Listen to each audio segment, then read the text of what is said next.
It all began with a human craving. What is this place? Being scared in a controlled environment is a safe way to face death, and then to go home and become boring again. What's going on in this town? It's part of just human nature, to the liking to be scared, knowing that things are going to be okay. It's like going on a roller coaster. But the early attempts were far from frightening. There were a lot of games that, they tried to be scary in the old days and they just couldn't do it. And technology's footsteps slowly started catching up. It's just fun to be a masked guy with a chainsaw and hack some stuff up. I didn't want to play it before I was going to bed because I knew that I'd be lying in bed going, oh God, what was that noise? And the debate continues over the gruesome content. Do I think gore is necessary? Well, having never been bitten by a zombie myself, I don't know how much blood would squirt out of my arm. It's just a personal thing. I don't think there's any element that should ever be taboo. Ultimately, designing scary games comes down to one very important thing. The thing that we're going after is real fear. I feel like I'm dreaming. Like you would have experienced in your worst nightmares. More like a nightmare, I'd say.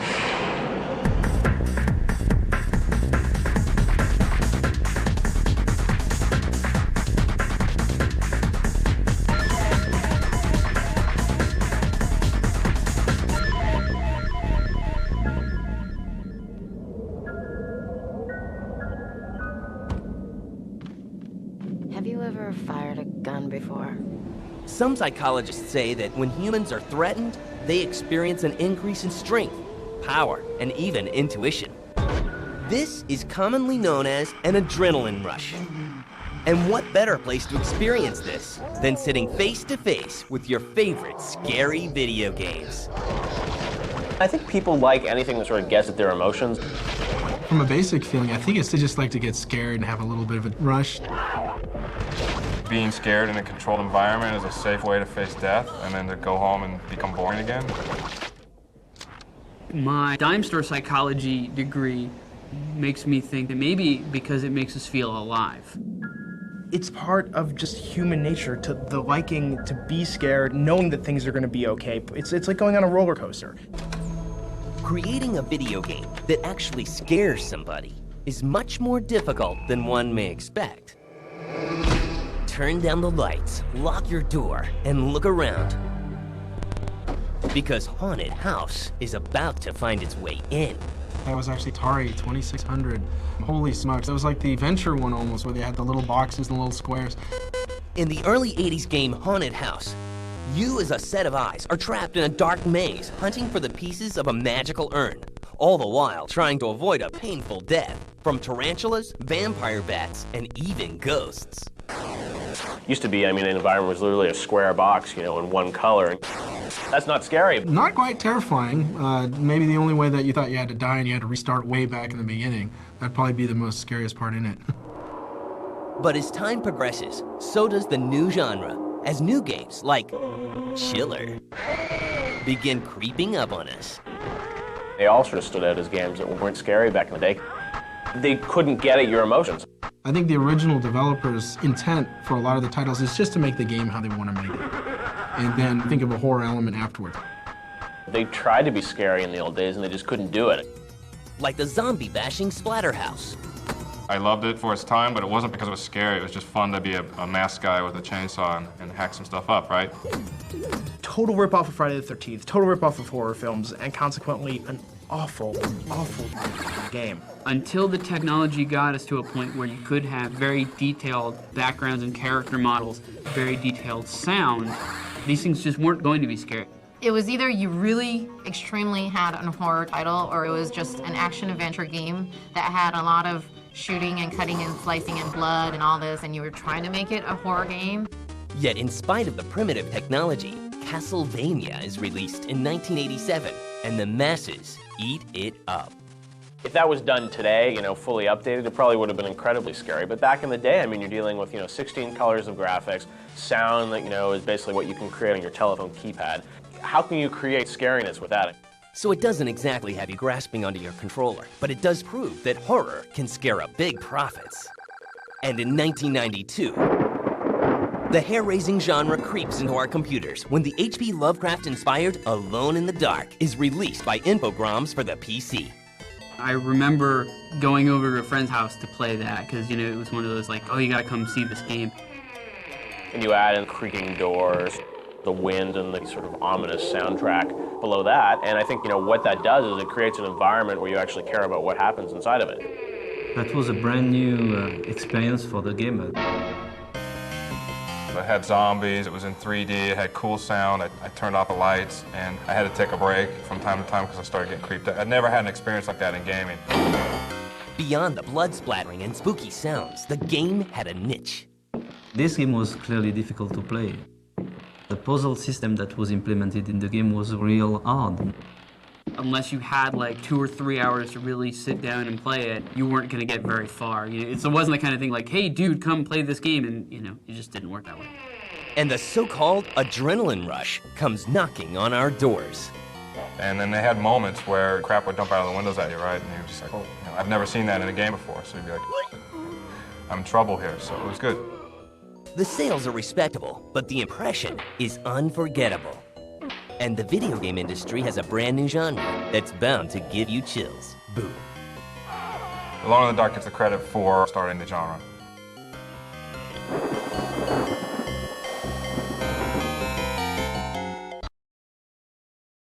Crispy M&Ms are back. What are you doing? You said to tell our fans crispy M&Ms are back. Not those fans. Did you mean this fan? No. What about that one? There's a fan in the break room. Oh, so good, they're back.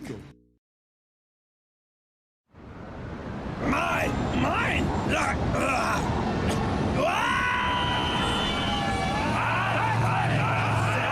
Out of my way! Have a nice day. Take trash! Good morning. Customer!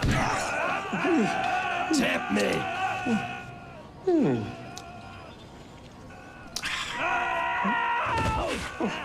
Why can't everyone just be more tea? Hey, make a hole! Uptown! Downtown! Uptown! Midtown! Take it, Froggy! Excuse us. Why don't you Nice. One step at a time. to the movie theater, please? Okay, bitch.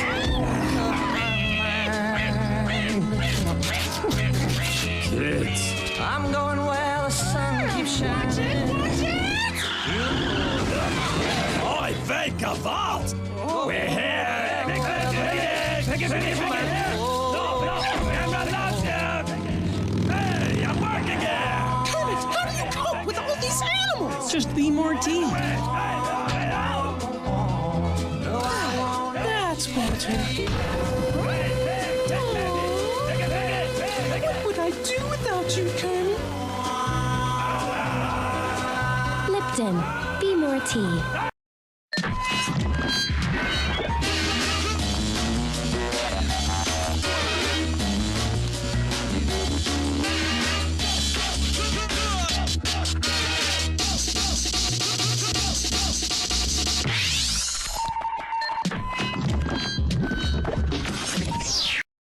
They say a man should always dress for the job he wants. So why am I dressed up like a pirate in this restaurant? It's all because some hacker stole my identity. Now I'm in here every evening serving chowder and iced tea. Should have gone to freecreditreport.com. I could have seen this coming at me like an atom bomb. They monitor your credit and send you email alerts, so you don't end up selling fish to tourists in t-shirts. Offer applies with enrollment and Triple Advantage.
So, do I watch what I eat? It's important for me to watch what I eat. You're very svelte.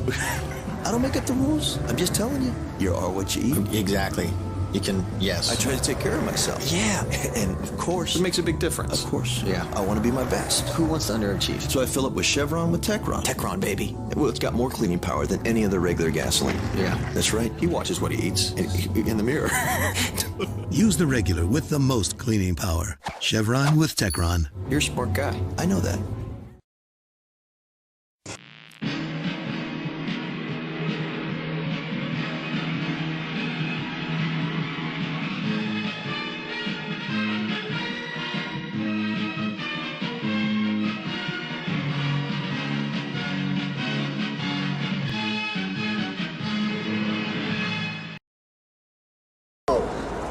Amazing coloring there, isn't it?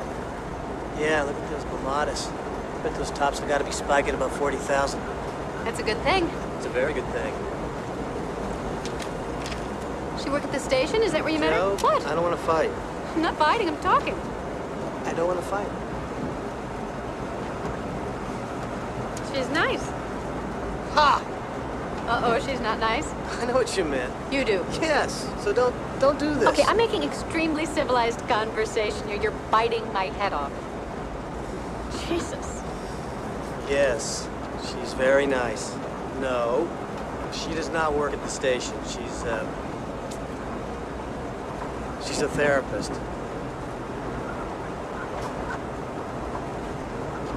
Oh. Yours? Christ, What? you couldn't resist, I'm not could you? saying you Come need on. therapy. What? I'm what? not. Wait. I need therapy? I didn't say that. I need a therapist? I didn't What say could I that. possibly need a therapist for? I don't know. You're the doctor, tell me. I don't know.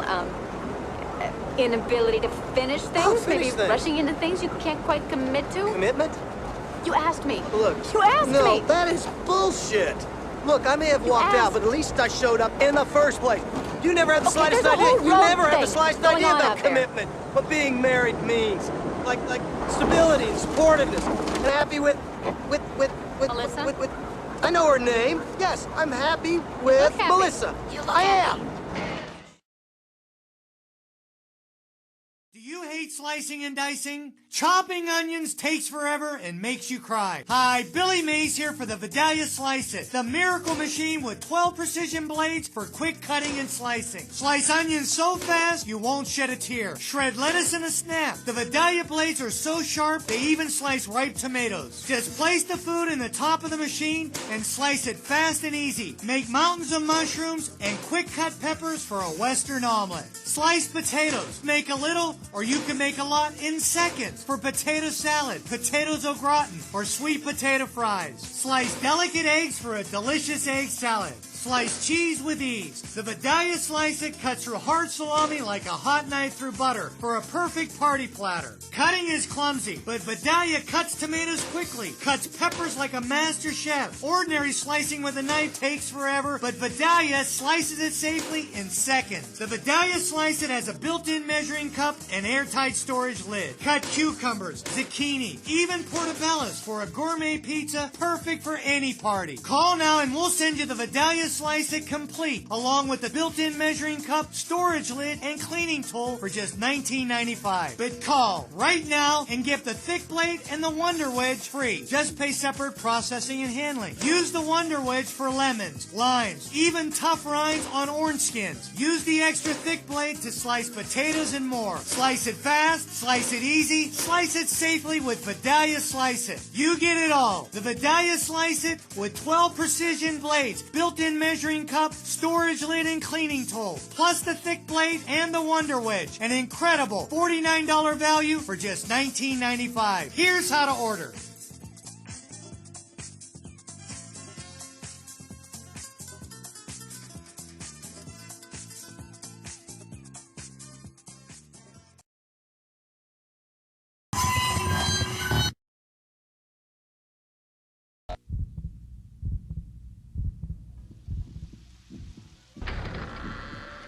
By the early 1990s, the horror genre is slowly making an impact, and gamers across the world are beginning to get spooked.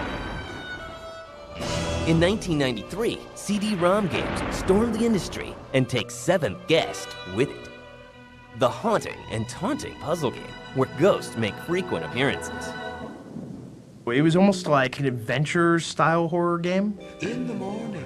It was kind of new for its time. You had some good voices. Every wish granted. Some really good kind of ghostly animations, and a fairly decent engrossing story. Let your stuffed toys. Copycats and sequels like Phantasmagoria and The 11th Hour are appearing around every corner, and almost all are gruesomely bad. I think Seventh Guest was a better title. They tried to do more of the same, and it just felt very kind of strained. The full motion video CD-ROM craze seems to be meeting an early death. FMV, I think, is perhaps the worst thing to ever happen in this business. And in fact, I mean, a lot of people look back, and if they want to say now, why are companies like Sega and 3DO in such bad shape, it's because they really hitched their wagon to that. I was thinking that was going to be the future, that's what was going to set them apart. Alone in the Dark gets a sequel in 1994 and another in 1995, both for the PC. We really took a lot of time to make sure it was more about the vibe than about the gore. And that's about setting the mood, getting the right kind of sounds, and just making it creepy as opposed to shocking. And sales for both are somewhat disappointing. Does this mark the end of the horror genre? Not even close. Doom hit stores in 1993, and people are totally freaked. You probably turned off the lights, you probably sat there, and there were probably times where it kind of became a little overwhelming, especially because it was one of the first games of its type. I remember just things coming out of nowhere and things are flying at you, and next thing you know, you're just like, oh my god, get me out of here. Doom opens the door for another genre. It certainly catapulted the first-person shooter into a major contender. They were the first to do it. That they were the ones who came along and said, okay, we're gonna send you to hell. And hell is exactly where game players think they've gone next. Isle of the Dead is released. It's a first-person shooter where you play a hero stranded on a deserted island, infested with zombies. The game suffers a violent death. I would be very interested to see some of the horror masters getting involved in video games. Somebody like Stephen King or George Romero. Clive Barker did a game not long ago called Undying. Clive has a very sort of visual style. I could see his influence in games already, but I would love to see it more. But not all Doom wannabes die young. Clive Barker's Undying is later released by EA, and the critics soak it up. Meanwhile, FMVs pick out their plots. I almost think of it like books on tape. Like they were trying to do this multimedia thing, and nobody quite understood what multimedia was. I think the best one would be a Night Trap for the Sega CD, which has the distinction of being a bad direct-to-video B-horror movie as a game. And CD-ROM games that are FMV-driven, like Seventh Guest, are quietly buried. In 1996, one of the most popular games in the world is born, Resident Evil. The game circles around STARS, a special tactics rescue squad that's called upon to investigate a series of disappearances in the local mountains. The game has two parts, one that follows in the footsteps of Chris Redfield, and the other, Jill Valentine. It's balls out, gore fest, deliver the zombie movie perfectly. There's no holding back. There's kind of PlayStation at that time. It kind of not gave just someone trying to tell a spooky story, but it gave a great action element to it.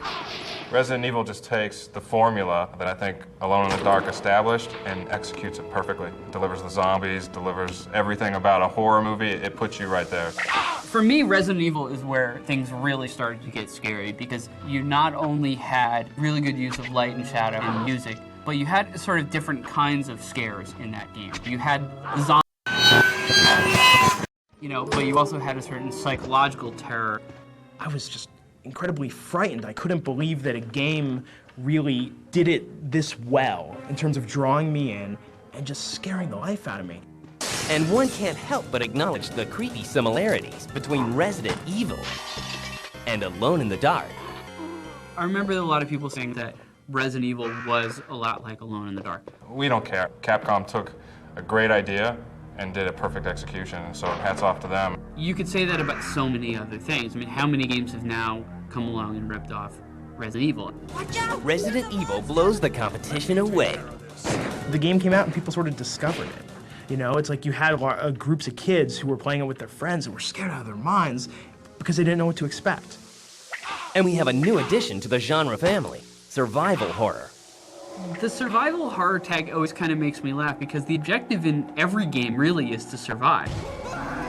But we don't call them survival racing games or survival platform games. Survival horror is really more about the idea of the entire point of the game is getting through it and surviving it. I think survival horror is just a tag we've given horror games. Does anyone have a horror game that's not survival horror? I don't think so. And every good game needs a few scary sequels. Resident Evil 2 and 3 are released. Konami seizes the day and catches a lift from survival horror. Everyone was like, oh my God, Silent Hill, such a scary game. I played this and just, I practically wet myself. You know, I was so afraid.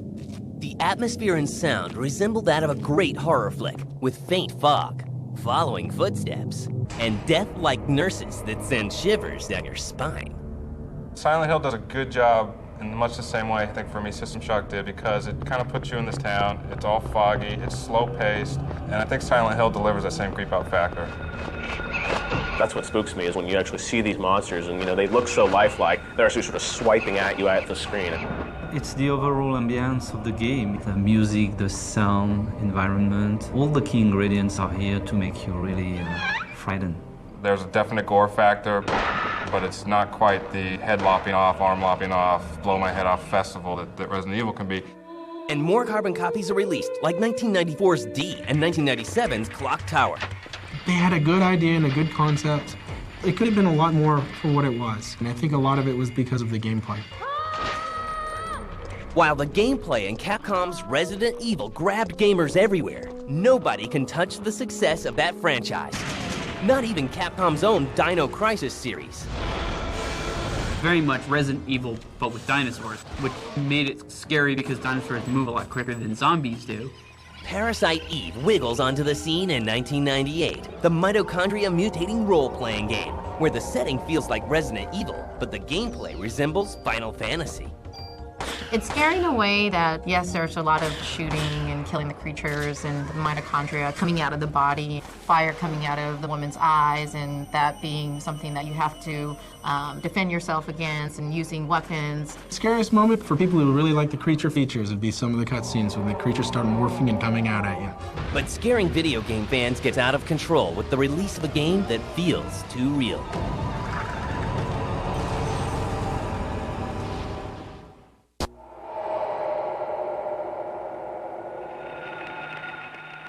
By the late 1990s, game makers seem to have found the formula for scaring people. If you watch a haunted house movie or any scary film, you know, you hear that thing kind of run through the background in stereo and kind of go, what the F was that? If you do that in a game, it's twice as effective. Everything that has to do with my childhood nightmares. If you're going to give them scales, Resident Evil, shocking. Silent Hill kind of walks the line between shocking and creepy, and we're trying to just be creepy. And technology gives developers the helping hand to be as creepy as they want. There will be 2 features that will be dramatically enhanced compared to the previous generation of console. The first one is for sure the sound. More and more people are equipped with a true surround system for their DVDs and movie experience. You have the graphic capabilities to create a place that has dark shadows in the corners where things could be hiding. Visual effects where things can pop out at you, but it's not just like in an old Atari game where the blip just kind of appears. You know, here you can have like a scary looking monster actually jump out at you from the shadow. By 2000, survival horror is taken to the next level with Resident Evil Code Veronica on the Dreamcast. While not the first survival horror game for a next-gen system, it becomes the most popular, and next-gen survival horror titles begin attacking stores everywhere. I think it was an extension of what had worked well in the past. It was a better, more improved version. Like Onimusha and Onimusha 2, the game is similar to Resident Evil, only with swords in a samurai setting. Onimusha was one of my favorite games, again because of its Resident Evil-like mix of action and adventure. And PS2 and Xbox fans lose sleep over the nerve-wracking Silent Hill 2. Nintendo wants a piece of the action with Eternal Darkness on the GameCube. And you play all these sort of different characters at the same time on the brink of insanity, and you're battling sort of the same monster. Resident Evil is given a facelift and re-released on the Nintendo GameCube. They did it well. Gameplay is top-notch. I mean, that's a phenomenal game. It looks beautiful. It's terrific. That is sort of revisiting the past, but it's doing it in an effective way that people like. Is all this gore and violence really a necessity?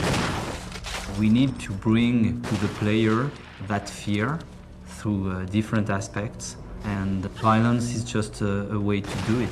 Do I think gore is necessary?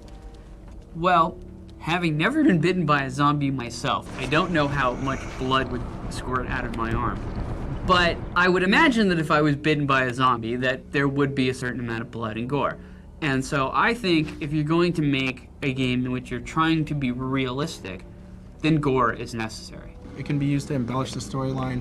It's always best when it's kind of like suggested in the background, not super in your face, maybe a flash of the gore. But you can go watch like a Friday the 13th film and you're like, oh, this is so over the top, this is so fake. And I think with games, it's the same thing. I think if you were to see a game come out there and truly have an accurate depiction of pain and suffering, I don't think people would buy that. I'll be one of those free speech kind of guys. This is a personal thing. I don't think there's any element that should ever be taboo. Meanwhile, the genre starts to evolve with Devil May Cry, a game by Shinji Mikami, one of the creators of Resident Evil.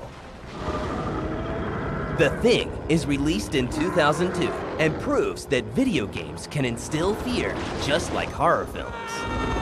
Well, they wanted to do a horror action game that had a little bit different twist to it. So they took my film and they started it right when the movie ended. I think it's a great game. The environment that you're playing in and the backgrounds are just incredibly rendered. They really do look like the movie, and it's amazing to me. Oh, it's a hard game. It's not an easy. It's not for wimps. We're gonna die.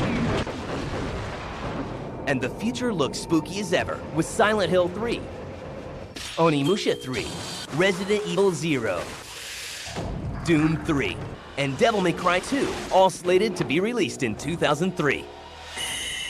And across the globe in Japan, one of their scary entries is picking up traction in the US, Fatal Frame. You know, you felt like you're actually in someone's, Japanese mansion. One of the best compliments that I can give that game is that after playing it a couple times, I didn't want to play it late at night. I didn't want to play it before I was going to bed because I knew that I'd be lying in bed going, oh God, what was that noise?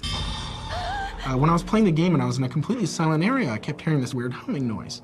And I thought, what is that? So I turned up the volume as far as I could, and you can actually hear all these voices arguing in the background. Little details like that I really enjoy. And don't worry, there are plenty more disturbing horror games waiting for you just around the corner. A lot of people complain now that the survival horror genre has been so run into the ground because you see all these Resident Evil ripoffs and it's just the same thing. But look in movies though, it's every couple of years someone finds a way to do it differently. Someone finds a new approach. Survival horror has been done by movies for, say, 50 years. So they went really far into what you could do with that genre. In video games, we need to still find the right way to put that into an interactive experience. People like anything that sort of gets at their emotions. As games sort of try and turn into a real art form, I think one of the things these games really have to do is they have to toy with your emotions. If you've enjoyed the Parasite Eve series, you're going to really like what we have coming up in the next year. Technology is still improving to this day, but I think definitely, games like Resident Evil and Silent Hill are showing that it's possible to really spook people inside the game environment. Here's what I'll tell you, and this PR might kill me, but it's still kind of ambiguous. Alone in the Dark isn't dead, but it's going to be overhauled, and you won't believe what we're going to do. The thing that we're going after is real fear, like you would have experienced in your worst nightmares. Adrian. Oh, God. What's the matter, sweetheart? Oh. No, it's horrible. Oh, it's just a bad dream. You don't ever have to be afraid of anything. I'll always be there to protect you.